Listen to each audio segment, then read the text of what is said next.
Nós vamos conversar com o Murilo Pereira. O Murilo é nutricionista funcional, é professor de pós-graduação, enfim, é a pessoa que mais entende de intestino que a gente conhece. Eu não vou dizer que é o maior do Brasil, só para não ofender ninguém, né? Mas é. Então, e a gente vai falar do cocô ao probiótico, né? Exatamente. E da importância, a última descoberta, qual é? A mais recente? Pronto, acho que a mais recente é de maio de 2017. Os autores mostram que o futuro, quem sabe, do tratamento do câncer vem a ser essa relação do microbioma e dos metabólitos produzidos por eles na ação sinérgica contra o câncer. Traduzindo o microbioma. Traduzindo, esse microbioma é o universo que convive conosco. Eu costumo dizer que nós não vivemos mais sozinhos. Hoje somos nós e o nosso microbioma. Cada indivíduo tem o seu. E parece que alguns indivíduos têm eles do bem e outros do mal. Uma das estratégias que os autores mostram nesse artigo chama transplante de microbiota fecal. Muito em breve, nós vamos pegar indivíduos saudáveis, coletar fezes e colocar pela via nasoentérica. Ai, meu Deus. É como se você não quiser comer corretamente, se você não quiser comer probióticos e prebióticos, nós temos a quarta opção. Aí você vai ter que comer cocô. Caramba, que radical. Não, eu acho interessante a gente fazer essa separação para explicar para as pessoas também qual é a diferença do pré-biótico e probiótico, né?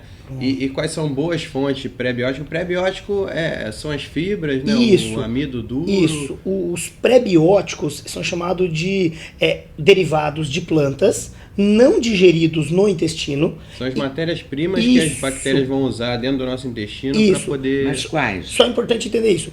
Todo nutriente ingerido vai ser metabolizado. Só que os que são chamados de pré-bióticos são os não digeridos no intestino delgado, que chegam no final do intestino, que é a parte do intestino grosso, e são metabolizados por bactérias do bem. E eles promovem a síntese de um ácido graxo, que esse foi o metabólito descrito pelos autores como o melhor. É chamado de butirato. É um ácido graxo de cadeia curta, produzido por bactérias que degradam os pré-bióticos. Pré-bióticos, falando em comida, seria repolho, brássicas como couve-flor, brócolis, couve, frutas, são fontes de pré-bióticos, aveia.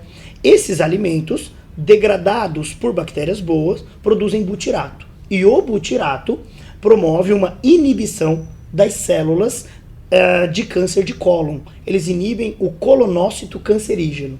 É isso que os autores mostram por inibição de uma enzima específica, chama estonadiacetilase. A inibição de estonadiacetilase por butirato, produzido a partir dos pré-bióticos, promove uma ação. Chega a ser uma gordura ou não? Então, ele é um ácido graxo. E ele é considerado como um ácido graxo de cadeia curta. E dentre os ácidos graxos de cadeia curta, tem um que não parece ser tão bom assim, chamado de acetato. Então, as bactérias podem produzir ou butirato ou acetato. Se aumentar a proporção de acetato comparada a butirato, não é tão desejado. Agora, se tiver mais butirato do que acetato, é o desejado. E o que tem acetato?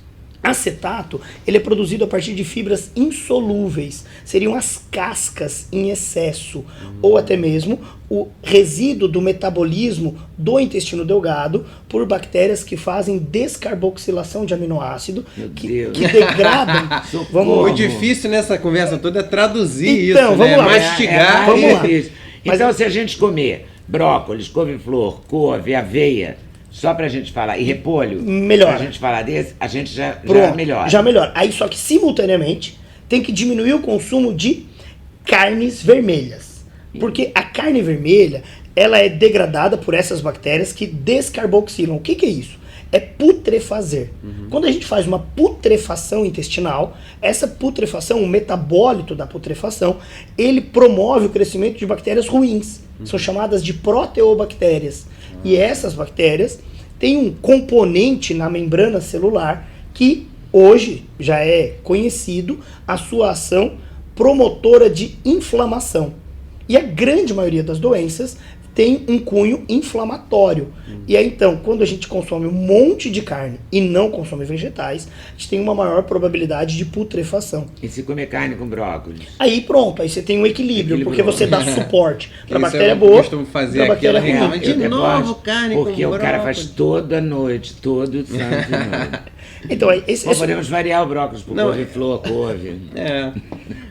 Não, outro dia eu li num artigo de jornal também que estavam fazendo até uma analogia aos tipos sanguíneos, falando que os tipos de colônia de bactéria que a gente tem no nosso intestino é como se fosse o tipo de tipo sanguíneo, assim, ou seja, é a premissa para você Isso. fazer toda uma leitura do organismo Isso. e um tratamento específico, você saber a característica de Isso. cada organismo. Né? Eu fico muito feliz de ouvir isso de você, né? Porque esses autores desta pesquisa que você está citando são cientistas, né? Provavelmente você já leu uma tradução disso, escrito por alguém. E a gente está tentando fazer uma outra tradução aqui para o público mais leigo, né? Então, esses autores de 2008, esse artigo, eles mostram uma relação entre o tipo sanguíneo e cada indivíduo de um determinado tipo de sangue expressa receptores intestinais distintos devido ao tipo de sangue.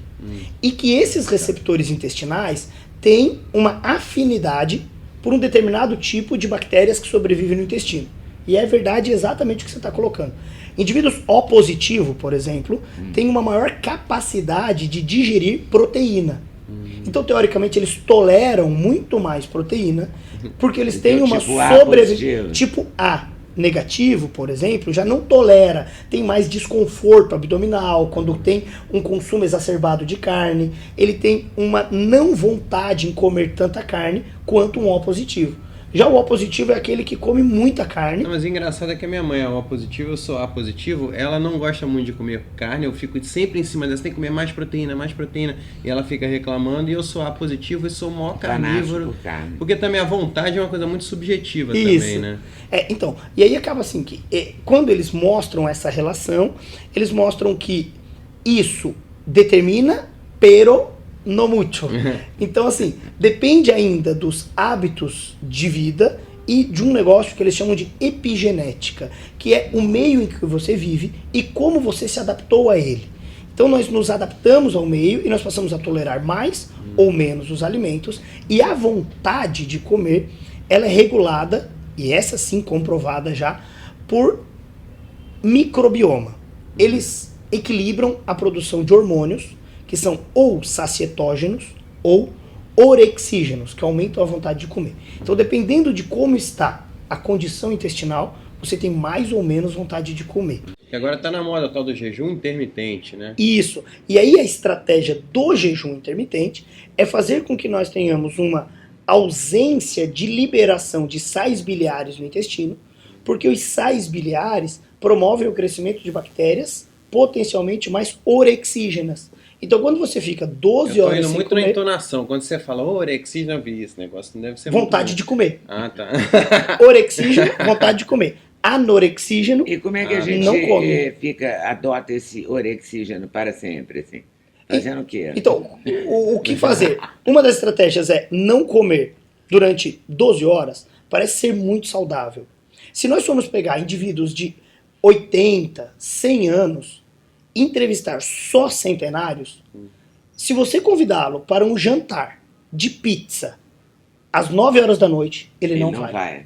Ele não vai. Só vai às 7. E ele vai dizer que ele já comeu às 7 e que agora ele só vai comer às 7 horas da manhã. Então, esse jejum intermitente de moda nada mais é do que um retorno ao comer ao escurecer e ao acordar. É a mesma coisa da comida da vovó, né? Exatamente. Guardar as devidas proporções.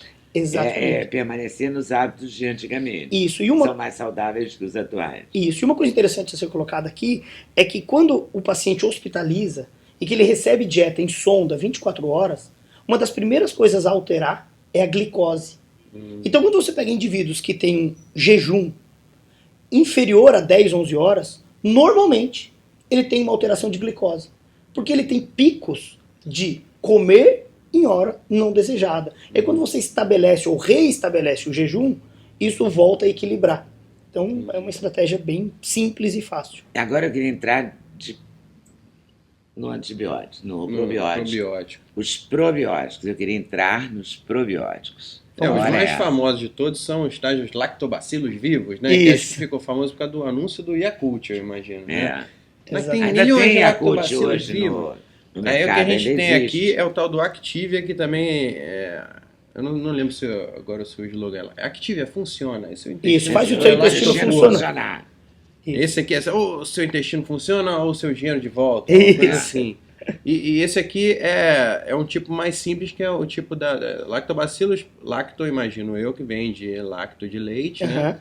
E é o tipo de bactéria mais fácil de cultivar e de Vamos lá. vender, assim. No Brasil, para você chamar de iogurte, ele tem que ter duas cepas fermentativas. Uma chama Lactobacillus fermentum e o outro Streptococcus thermophilus. São duas bactérias que fazem a coagulação da caseína. Elas fermentam o leite a partir da degradação da lactose. Então a lactose vira ácido e esse ácido coagula a caseína. Isso dá origem a iogurte. Nesse em específico, Activia, ele foi adicionado uma cepa chamada do Bifidobacterium animalis, que é uma bactéria que sobrevive até o intestino grosso. E no intestino grosso, a sobrevivência dela diminui a reabsorção de água e aumenta a liberação das fezes com água. Então essa é uma das estratégias desse. Se a gente for falar de leite fermentado, que é o Yakult, também comentado, é uma outra cepa, é um lactobacilo. Aqui no caso seria uma bifidobactéria, lá é um lactobacilo casei, que Mas é um... as bactérias do iogurte normal, elas tendem a sobreviver porque eu imagino que o pH estômago, ácido, né? Com pH ácido, com ácido Então, gástrico ali, seja um ambiente difícil, né? pra isso. esse tipo de coisa. O lactobacillus que produz iogurte não precisa sobreviver ao pH ácido. A bifidobactéria, sim. No que se refere ao leite fermentado, ele tem que sobreviver ao pH ácido.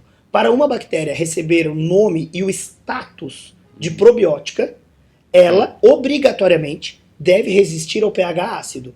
Isso é um pré-requisito. É igual cavalo. Todo cavalo vai para a hípica ser o melhor cavalo de salto? Não. Se ele não salta bem, ele vai para a carroça. Probiótico também, não basta ser lactobacilo. Tem que ser um lactobacilo que resiste ao pH ácido. Então não tem muita vantagem você tomar o iogurte achando que está tomando alguma coisa para te ajudar com um probiótico. Então, na verdade, o problema é o Brasil. É porque no Brasil, Não diga. a legislação que determina o que é iogurte, ela diz que para ser um iogurte e receber o status de iogurte, precisa ter, no mínimo, 60% de iogurte. E 40% pode ser leite. Então, pode ser que você acredita que está tomando um iogurte, mas na verdade 40% do conteúdo é leite. Tá, E se o percentual for de 50-50, ele não pode receber mais o status de iogurte. Aí ele recebe o status de bebida láctea. Entendi. Então, agora se for aquele iogurte com carinha de doente, bem baratinho, que não tem um apelo de marketing, esse sim pode ser uma boa estratégia. Entendi. E os probióticos Bom. caríssimos? GL10. Aqui a gente trouxe um monte de Strand. versão aqui. Esse aqui é a versão mais simples e mais barata e mais fácil de Pronto, comprar vamos lá. na farmácia. Isso aqui a gente comprou na farmácia Não, dos tudo- Estados Unidos. Tudo Pronto. dos Estados Unidos. Mas aí tem essa outra versão aqui, que é probiótico 10, que é muito mais caro. Esse aqui Vamos lá. foi $25, esse aqui acho que menos de 10. Pronto, vamos lá. E aí ele tem tipos diferentes, mais tipos de 10 tipos diferentes de Isso. bactéria. E qual que é melhor? Então vamos lá, a gente tem duas informações fundamentais aqui. Uma chama quantidade e a outra qualidade. No que nós estamos falando desse mais baratinho, nós estamos falando em milhões. A quantificação em milhões, hoje, ela é muito insuficiente para o benefício que se propõe os probióticos. Então, quando a gente pensa em suplementação de probióticos, na forma de cápsula, de produtos prontos, nós devemos pensar em bilhões. É igual nossos envolvidos na Lava Jato, né? Já passou só da de- esfera dos milhões, eles estão lá nos bi. Isso, é porque o cocô seja em bilhões. Mas a impressão que eu tenho como leigo é que as bactérias vão se reproduzir dentro do nosso Então, organismo. essa é a informação mais importante aqui do canal. O mais importante é compreender que nós não tomamos probióticos para eles sobreviver no nosso intestino. E sim para que eles morram. Até porque se eles fossem se multiplicar, nós tomaríamos uma vez só. Então, mas eu achava que você tinha que tomar regularmente, porque eles iam colonizando, multiplicando e tal, mas também iam morrendo exatamente Bom, pela... Porque antes de eles começar só a morrem. entrevista aqui, você contou uma coisa que eu não sei se falou no gravando, então eu vou repetir. De que hoje em dia a gente come tantos conservantes e tantos antibióticos na comida, porque isso acaba matando também essas Isso. bactérias boas dentro do nosso intestino. Isso, eu vou tentar fazer uma analogia, fica mais fácil de entender. O excesso de consumo de antimicrobianos promove uma alteração do microbioma para um jeito ruim. Então vamos pensar da seguinte forma. Blumenau é uma cidade colonizada por alemães. Então imagina que ela só ficou cheia de alemães porque ao longo da história ela recebeu muito antibiótico. Então alemão é ruim. Mas isso não quer dizer que lá não tenha um casal de japoneses, que é do bem. Só que lá na cidade de característica alemã, eles comem todos os dias chucrute, joelho do porco, tomam cerveja e tem Oktoberfest. Então é muito difícil um casal de japoneses dominar o espaço. Agora, se todos os dias você botar bilhões de japoneses, os alemães vão ficar injuriados. E se tu parar a comercialização lá de chucrute, joelho de porco, cerveja, e colocar só sushi e sashimi, aquele casal nativo vai se sentir mais à vontade. E aí todos os dias você bota bilhões de japoneses que você tirou do bairro da Liberdade e joga lá. Mas eles não sobreviverão lá. Quem vai sobreviver é esse casal que é nativo, que começa a se deparar, opa, tem um monte de amigo meu aqui e não tem mais chucrute e joelho de porco. É a nossa hora. E eles começam a se multiplicar até que eles reestabeleçam o ambiente de Blumenau, que no caso seria o intestino. Então, o objetivo de tomar probiótico é fazer com que temporariamente a característica fique adequada até que as bactérias nativas do trato gastrointestinal possam se sobressair às bactérias ruins. Entendi. E a gente tem hora para tomar probiótico antes da comida, depois da comida, Pronto. de manhã, de noite? Até então, quando acreditava-se que o objetivo era eles sobreviverem, o ideal seria comer junto com comida, porque você dava o pro e o pré seria a comida. A partir do momento que nós compreendemos que nós não tomamos eles para sobreviver, mas sim para estabelecer um microambiente indesejado para as bactérias do mal, o melhor horário vem a ser antes de dormir, que é quando nós temos 12 horas de vazio do trato gastrointestinal, em que é o momento... trabalhar. Isso, é o momento que eles podem concorrer com as bactérias que estão sem nutriente, quando elas estão no momento de injúria. E aí eles promovem o aumento dos amigos semelhantes, e isso vai fazendo com que ao longo tempo melhore o intestino. Então, bilhões, Isso. tomar de noite na hora de dormir. Pronto, e um outro fator fundamental. Nesse produto mais barato, nós temos somente lactobacilos. E aí, o que não é desejado? Usar uma única cepa durante um período de tempo muito longo.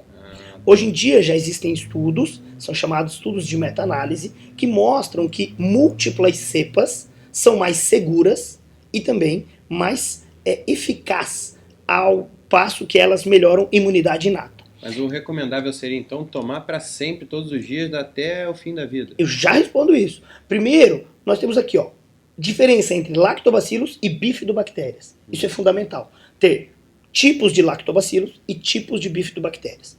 É importante tomar a vida inteira? A resposta é, se a alimentação estiver adequada, se estiver comendo mais comida de verdade, menos industrializado, se não estiver ingerindo muito álcool, se não tiver uma doença metabólica, não tem sentido, porque teoricamente você já tem uma microbiota natural da comida. Agora, se tiver uma vida desregrada, consumo excessivo de álcool, se tem uma vida de mais industrializados, é uma forma de garantir o equilíbrio. Aí sim. Melhor tomar, né? Porque a gente come tanto corante, acidulante, né? Vermelho, azul brilhante, vermelho crepúsculo, lembra? Lembro. Essas coisas. Corante caramelo 4. Então é melhor a gente tomar um probiótico. Sim. Mas assim, por exemplo, quando a gente vai viajar, por exemplo, eu fui para Bali, na Indonésia, e lá tem a famosa Bali Belly, que é uma diarreia famosa que todo mundo, quase todos, 90%, 80% dos turistas acabam desenvolvendo e tal. E eu passei um perrengue absurdo lá na Indonésia. E, por exemplo, lá fala, você tem que escovar o dente até com água mineral, não pode nem botar na boca a água da torneira e tal. Assim como os americanos também são instruídos quando vêm ao Brasil e tal. Sim. E, então, nesse tipo de situação de emergência, assim, vale a pena a gente tomar mais probiótico durante uma viagem dessa? Por exemplo, aumentar bastante a Pronto. dose para ajudar na proteção ou não faria tanta diferença? Então, esse é o tipo de diarreia já conhecida, descrita nos livros, né, chamada de diarreia do viajante. Essa é a tradução da doença, né? Ela é, inclusive, para brasileiros... Como no México também. Isso, dentro do próprio país, quando indivíduos do Sul vão passar férias no Nordeste, isso acontece. Também. E o inverso também é verdadeiro. Se uma pessoa do Nordeste vai passar férias em Florianópolis e resolve comer ostra, que não é natural do microbioma dela, existe uma concorrência, essa luta, é como se fosse uma guerra entre as bactérias nativas e as novas, e nessa concorrência entre elas, elas produzem um metabólito chamado de bacteriocina. E essas bacteriocinas geram lesão no epitélio e alteram a homeostase hidroeletrolítica. Na verdade, a água... Ó, agora eu queria pedir para nossa apresentadora traduzir para o nosso público, que pode não ter entendido, como eu, claro que eu entendi. Por favor, Edinha, traduza para nós. não, é a água. Quantos anos de medicina você ficou estudando só para entender essa expressão? Esse distúrbio hidroeletrolítico é a água, né? A água que estava no corpo volta para o lúmen. Tá. Então, a água que deveria sair sempre do intestino para o corpo, ela faz um sentido inverso. Então, a água do seu corpo vai para o intestino. E é quando você tem aquela diarreia tipo explosão. É o 3 metros contra o vento. E essa diarreia explosiva... Aí você deve repor água. Né? Isso. Aí, qual é a recomendação? Reposição de água com minerais. Porque justamente é uma alteração hidroeletrolítica. Daí que os médicos mandam a gente tomar Gatorade. Água, açúcar, sódio, minerais, e aí equilibra, porque é uma diarreia osmótica. Então, assim, essa diarreia é uma diarreia do viajante. Isso é bom para lavar, né? Isso. Você não pode tomar nada que prenda o intestino quando você está nesse momento. Exatamente, que é onde a gente entra em um outro probiótico que no Brasil é registrado como probiótico e onde as pessoas acabam utilizando para constipar, que na verdade são leveduras. É o Floratil ou Saccharomyces boulardii. Esse micro-organismo é um micro-organismo que constipa. E ele foi registrado no Brasil como um fármaco para diminuir a diarreia por antibiótico terapia. Então não é para corrigir qualquer diarreia. Porque a diarreia do viajante... Você só deve usar o Floratil, por exemplo, quando você já está fazendo um tratamento de antibiótico. Crônico, com antibióticos, que quando a diarreia é mais prejudicial do que não tê-la. Agora, quando você tem uma diarreia, isso é fisiológico. O seu corpo está expulsando aquilo que não lhe faz bem. Então, e aí, se você segurar... Por mais que seja desconfortável, é bom? É bom. E aí a recomendação é reposição hídrica. Então tem hora que eliminar é fisiológico e não patológico. Mas aí se você tiver, sei lá, perdido no meio da floresta amazônica, igual esses programas de sobrevivência, assim, a prova de tudo. Então. Aí você seria, nesse caso extremo, assim, que você não tem essa forma de poder se hidratar tanto e fazer tanto tratamento, aí é melhor você não perder tanto líquido. Isso, aí você tem que segurar. E assim, se a gente for buscar a medicina tradicional chinesa, a medicina indígena, a Ayurveda, e aí já existem algumas folhas para você mastigar, que por sua vez vão exercer um papel antimicrobiano e vão estancar esse processo. Mas claro aquele famoso Imosec, famosa Pronto. rolha, né? Que é uma rolha, né? Que quando eu era novo, a gente viajava para essas festas, carnaval, não sei o quê. Aí, então, no meio da viagem, a gente já ficava todo desarranjado.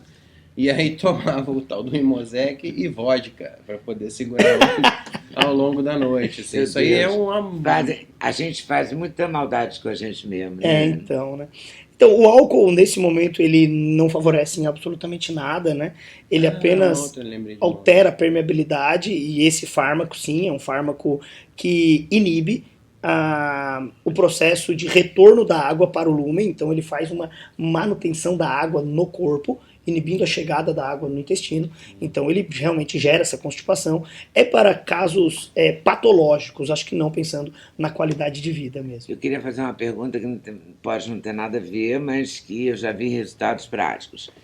por que que o limão solto sem água, apenas espremer, tomar o sumo do limão faz a diarreia estancar? Então, existem algumas explicações. Uma delas é que o limão, quando ele chega no estômago, o estômago reconhece como algo ácido, porque justamente ele é, e ele permite a abertura do esfíncter do estômago, e ele chega no intestino delgado com uma característica ácida. E ele libera um hormônio chamado secretina, que faz o pâncreas liberar bicarbonato. Esse equilíbrio do bicarbonato do pâncreas Né? com o ácido do limão faz com que o ambiente fique alcalino. E isso minimiza toda e qualquer exposição de bactérias que tem LPS, que é o componente causador de diarreia. E aí isso faz com que nós tenhamos um equilíbrio do microbioma e, consequentemente, uma resposta menos diarreica. Então faz sentido o que Faz. o povo diz, né? Faz sentido, é uma estratégia simples, né? Fácil, barata. Porque é barata. Nossa, a vovó sempre falava isso. né? É muito popular. E faz O povo mesmo, o povo mais simples. Agora, e antigo. o importante só salientar é que esse limão tem que ser como você falou, sozinho, isolado, só o sumo. porque se você utilizar com alguma fonte proteica, o esfíncter do estômago não abre. E aí ele diminui a digestão dessa proteína e não exerce o papel desejado. Não, ele Então só tem que ser faz sozinho. sentido só o sumo. Mas Isso. se for com água, um pouquinho de Então, água. aí- Porque quando eu misturo com um pouco de água, ele fica muito mais Palatável. palatável. Isso. O ideal Não, nesse não. momento é fazer que ele acidifique o mais rápido possível e abra o esfíncter. Então o ideal é que ele seja o mínimo diluído possível. Em Minas Gerais é puro. É o sumo do limão e É, pau. Eu tomei outro dia, mais você nada. mandou, eu tomei. Funciona. Aprendi com a minha mãe. Deve ter aprendido com a mãe dela. Eu lembrei E de por uma aí outra vamos. coisa aqui, por exemplo, o alho. O alho é considerado um antibiótico natural. Por Sim. exemplo, ajuda quando você está ficando gripado, doente, assim, Isso. resfriado. E ele também causa um efeito antibiótico nesse... Sim, tem inúmeros estudos. Um componente do alho chama alicina. Ele tem um efeito antimicrobiano, mas mais interessante do que antibactéria, ele tem uma ação antifungo. E hoje a gente já entende que o ambiente intestinal é um ambiente onde pode existir a sobrevivência de um fungo específico, chama Candida albicans. E essa cândida exerce um papel indesejado no intestino. Então o alho, ele tem um efeito anticândida. Eu costumo dizer para os alunos que o alho espanta até marido. Quem dirá cândida, né? E aí ele acaba tendo esse efeito antimicrobiano e Mas ainda... então não chega a ter um efeito nocivo para as bactérias boas. Então, aí que tá. Ele tem mais efeito anticândida do que antibactérias boas. Mas claro que ele tem um efeito residual, que pode eliminar, mas no final das contas é mais benéfico ingeri-lo do que não. Além disso, essa alicina, o derivado de alho, quando ingerido cru, ele exerce um efeito diminuindo o colesterol. Então ele melhora o metabolismo lipídico e melhora a condição do intestino no que se refere à sobrevivência de O alho cândida. cru. Cru. É bem Eu interessante. lembro, né, a Aí não dieta- vai pra pílula de alho. Só Pô, pro vale, alho cru. vale, porque na cápsula de alho eles fazem uma extração a frio. Normalmente ele é prensado a frio tá. e separa só o componente desejado e dilui em um outro óleo e coloca em cápsula. Muito bem. Agora, esse aqui, que a gente quase esqueceu de falar, esse aqui é um probiótico que se diz específico para diminuir o desconforto dos gases. Vamos lá. Isso aí, isso faz um sentido? Tem um... Ou é comercial? Não, Só pra então, vender mais. o importante é a gente considerar, né, que sempre que nós pensamos em aplicabilidade de probióticos, se nós formos considerar os Estados Unidos, existem sim apelos de marketing muito forte, mas nesse caso em específico não, porque esse produto ele tem um blend de enzimas produzidas por micro-organismos dentro dele. No Brasil, infelizmente, a legislação não permite que tenhamos probióticos mais blend de enzimas. Esse é um produto que é um blend de enzimas digestivas, então ele simula as amilases, as proteases e as lipases. O que é isso? São as enzimas que degradam amido, as enzimas que degradam gordura e as enzimas que degradam proteína. Quando você simula isso, você inibe o desconforto das bactérias que fariam essa digestão. Então você diminui a fermentação microbiana, porque você usa enzimas que degradam no lugar das suas enzimas naturais. Então ele tem esse efeito sim. É complexo, né, esse tal do intestino. Mas olha que legal, se você comer abacaxi, tem bromelina. Se você comer mamão, tem papaína. São enzimas que vão ajudar a digestão. E se você tomar né? isso de proteínas, se você tomar limão antes das refeições e em jejum, ele aumenta a liberação de secretina, que é um hormônio que aumenta a liberação fisiológica de amilase, protease e lipase. Legal. Então você sempre terá uma digestão melhor. Exatamente. O limão é um santo remédio. Exatamente. Né? Que coisa boa. A gente tá na moda agora, eu sempre peço, aí minha mãe olha pra mim assim, faz uma careta, mas eu pede peço também, que é água com limão espremido. E o restaurante Tá na costuma moda. nem cobrar o tal do limão espremido. Os restaurantes estão agora aceitando entregar esse É que se limão. for tomar uma assim, com muita limonada, facilidade. custa, sei lá, R$ 15. Água com limão espremido, o limão vem de Mas a graça. água com limão é melhor, porque a limonada sempre tem alguma coisa. Ou Exato. açúcar ou adoçante, que o adoçante também deve ser péssimo. Então. Eu preciso acabar essa entrevista antes que vire um Globo Repórter. Mas é difícil acabar uma entrevista. O João Murilo, Mário vai você ter só que de penar pra compreender. editar aí. Ele vai ter que deixar quase tudo, fazer 3 etapas. Murilo, 1, 2, 3, a missão. Mas olha só, pelo menos essa do adoçante. Então, vamos lá. E cada dia eu recebo uma coisa mais por WhatsApp, então vem muita, né? Dizendo, abandone o adoçante, ele é mortal, era a nova... Vamos lá. Tem 2 estudos. É a droga Um do bem na momento. minha área de microbiota, esse de 2014. Mas deve afetar a microbiota. Os autores avaliaram a ingestão crônica de sacarina, aspartame e sucralose e viram que esses 3 adoçantes promovem um crescimento de bactérias ruins. Então, por esse motivo, já os Já condena. fica fora. E um muito mais recente, 2016, ele mostra que a percepção do gosto doce exacerbada, quando promovida por adoçantes, aumenta a vontade de comer. Então, se você usar mais alimentos dietéticos, você vai ter uma larica. E aí você acaba compensando com outros alimentos que não Faz são sentido. doces. Todo gordo toma adoçante, faz sentido.